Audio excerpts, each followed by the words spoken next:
प्रस्तावना सन 2019 की गर्मियों की बात है।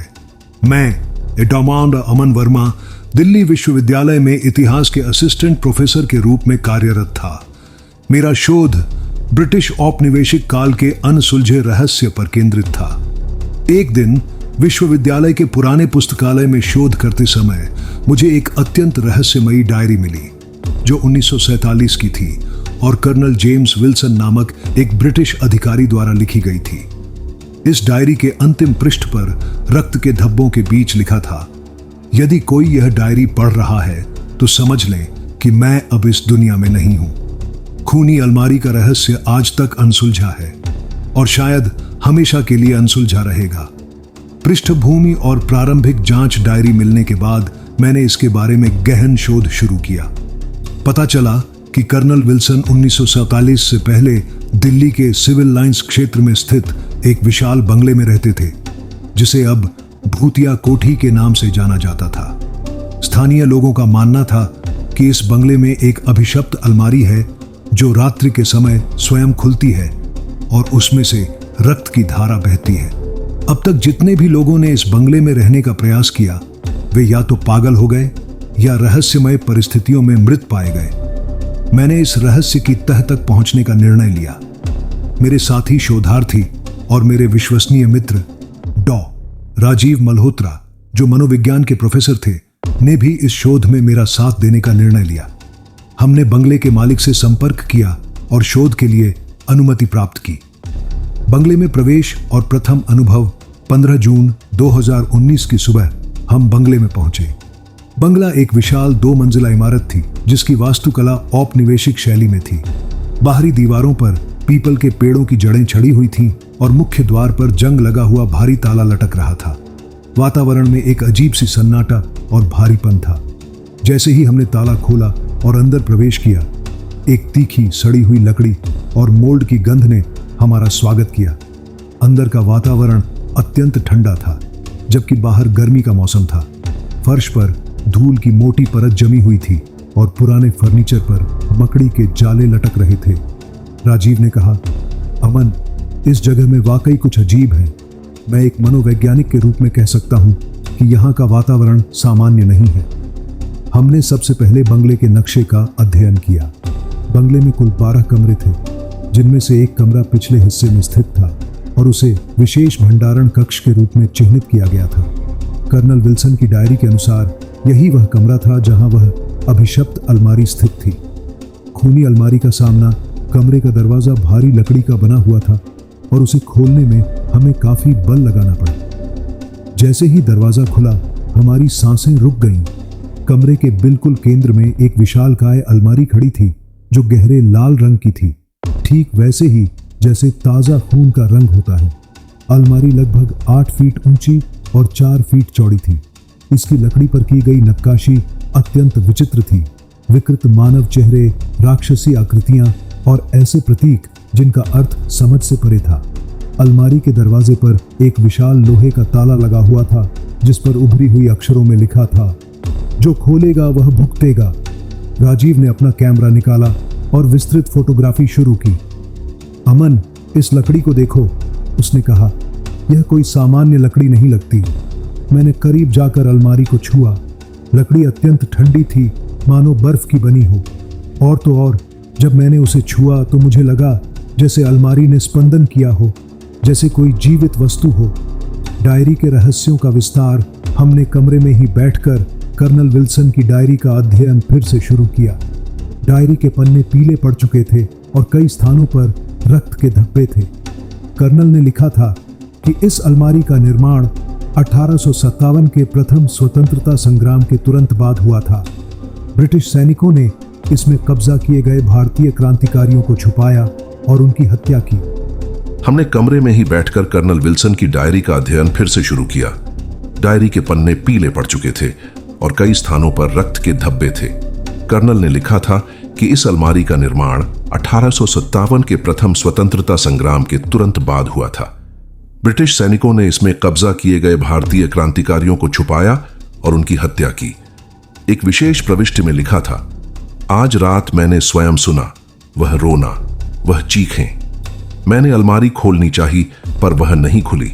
प्रतीत होता है कोई उसे अंदर से पकड़े हुए है। मेरे 3 नौकर इस अलमारी के समीप जाने के पश्चात लापता हो गए।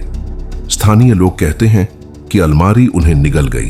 एक अन्य पृष्ठ पर लिखा था, मैंने आज रसायन विज्ञान की प्रयोगशाला में अलमारी से लोहे के दरवाजे को तोड़ने के लिए हमने हथौड़े का प्रयोग किया। कई प्रहारों के बाद ताला टूट गया और दरवाजा धीरे धीरे खुल गया। अंदर का दृश्य देखकर हमारे होश उड़ गए। यह एक विशाल भूमिगत कक्ष था जिसकी दीवारें पत्थरों से बनी हुई थीं और छत से टपकते पानी की आवाज गूंज रही थी। कक्ष के केंद्र में एक पत्थर की वेदी थी जिस पर प्राचीन संस्कृत में कुछ लिखा हुआ था। चारों ओर मोमबत्तियों के अवशेष पड़े हुए थे और हवा में एक विचित्र सी गंध थी, जलते हुए कपूर और सड़े हुए फूलों का मिश्रण। यह तो कोई पूजा स्थल लगता है, राजीव ने कहा, पर किसकी पूजा? मैंने वेदी के पास जाकर शिलालेख को पढ़ने का प्रयास किया। यह एक प्राचीन तांत्रिक मंत्र था जो किसी अघोर साधना से संबंधित था। शिलालेख के अनुसार इस स्थान का प्रयोग भूत प्रेतों को वश में करने के लिए किया जाता था। कविता की डायरी की खोज वेदी के नीचे हमें एक छोटा सा धातु का बक्सा मिला जो ताला बंद था। हमने उसे खोला तो अंदर एक पुरानी डायरी और कुछ फोटोग्राफ मिले। डायरी कविता नामक उसी युवती की थी जिसकी आत्मा हमें अलमारी में दिखाई दी थी। डायरी के पन्ने पीले पड़ चुके थे और उन पर आंसुओं के निशान थे। कविता ने लिखा था कि वह 1946 में इस बंगले में नौकरानी के रूप में काम करती थी। कर्नल विल्सन के पुत्र कैप्टन रिचर्ड विल्सन ने उस पर बुरी नजर डाली और जब उसने उसके अग्राह्य प्रस्ताव को ठुकरा दिया तो उसने उसे इसी भूमिगत कक्ष में बंद कर दिया और धीरे धीरे उसकी हत्या कर दी। एक पन्ने पर लिखा था, उन्होंने मुझे यहां बंद कर दिया है। मैं 3 दिन से पानी के बिना हूं। मेरे शरीर से खून बह रहा है। मैं मर जाऊंगी, पर मेरी आत्मा उन्हें कभी माफ नहीं करेगी। अतीत के भयानक सच का सामना फोटोग्राफों में कैप्टन रिचर्ड विल्सन और उसके साथियों को कुछ काले जादू के अनुष्ठान करते हुए दिखाया गया था। एक फोटो में कविता को बांध कर रखा गया था और उसके चेहरे पर अत्याचार के निशान स्पष्ट दिखाई दे रहे थे। राजीव ने कहा, यह तो बहुत भयानक है। इस बंगले की नींव में निर्दोष लोगों की हत्याएं दफन हैं। तभी अचानक हमें एक आवाज सुनाई दी। यह कविता की आवाज थी, पर इस बार वह और स्पष्ट थी। मेरी मदद करो, मुझे मुक्त करो। हमने देखा कि कक्ष के एक कोने से एक धुंधली सी आकृति उभर रही थी। यह कविता की आत्मा थी, पर इस बार उसका रूप और स्पष्ट था। उसने पारंपरिक सफेद वस्त्र पहने हुए थे और उसके हाथ पैरों में जंजीरें थीं। कविता, मैंने पूछा, हम तुम्हारी क्या मदद कर सकते हैं? मेरी अस्थियां, उसकी आवाज कांप रही थी। वे इसी कक्ष में कहीं दफन हैं। जब तक मेरी अस्थियों का संस्कार नहीं होगा, मैं इस स्थान से मुक्त नहीं हो सकती। अस्थियों की खोज हमने पूरे कक्ष की खोजबीन शुरू की। घंटों की तलाश के बाद हमें वेदी के पीछे की दीवार में एक ढीला पत्थर मिला। जब हमने उसे हटाया तो अंदर एक मिट्टी का घड़ा मिला जिसमें मानव अस्थियां रखी हुई थीं। राजीव ने कहा, यह तो कविता की अस्थियां हैं, पर हम इनका संस्कार कैसे करेंगे? कविता की आत्मा ने उत्तर दिया, तुम्हें मुझे गंगा तक ले जाना होगा, पर पहले तुम्हें इस अलमारी के श्राप को तोड़ना होगा। श्राप? मैंने पूछा, क्या श्राप? कैप्टन रिचर्ड ने एक तांत्रिक से मंत्र पढ़वाकर इस अलमारी को श्रापित कर दिया था। कविता ने बताया, जो भी इस अलमारी को छूता है उसकी आत्मा इसी में फंस जाती है। श्राप तोड़ने की प्रक्रिया कविता ने हमें श्राप तोड़ने की विधि बताई। हमें एक विशेष पूजा करनी थी और संस्कृत के कुछ मंत्रों का उच्चारण करना था, पर इसके लिए हमें कुछ विशेष सामग्री की आवश्यकता थी।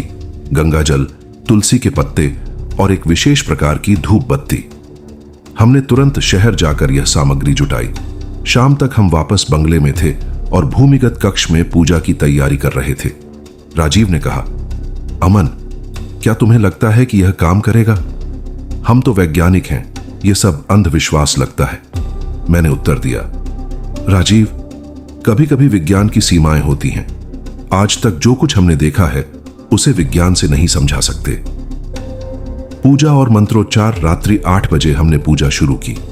मैंने मंत्रों का उच्चारण किया जबकि राजीव ने सामग्री अर्पित की। जैसे जैसे पूजा आगे बढ़ी वैसे वैसे कक्ष का वातावरण बदलने लगा। हवा में एक अजीब सी गूंज होने लगी और तापमान में उतार चढ़ाव होने लगा। मोमबत्तियों की लौ अनियमित रूप से झपकने लगी। अचानक अलमारी से एक तेज चीख सुनाई दी। यह चीख कैप्टन रिचर्ड की थी, जिसकी आत्मा अलमारी में बंद थी। रुक जाओ, एक गहरी डरावनी आवाज गूंजी। तुम इस श्राप को नहीं तो। हम वापस बंगले में गए। अब वहां का वातावरण पूरी तरह से बदल चुका था। हवा में भारीपन गायब हो गया था और सन्नाटा टूट गया था। पक्षी चहचहा रहे थे और सूरज की रोशनी कमरों में स्वतंत्र रूप से प्रवेश कर रही थी। अलमारी अब सामान्य लकड़ी की अलमारी लग रही थी। उसका लाल रंग हल्का पड़ गया था और उस पर की नक्काशी अब डरावनी नहीं लगती थी। हमने बंगले के मालिक को सारी घटनाओं से अवगत कराया। उन्होंने बंगले को एक संग्रहालय में बदलने का निर्णय लिया, जहां लोग औपनिवेशिक काल के अत्याचारों के बारे में जान सकें। अनसुलझे प्रश्न पर कुछ प्रश्न अभी भी अनुत्तरित थे।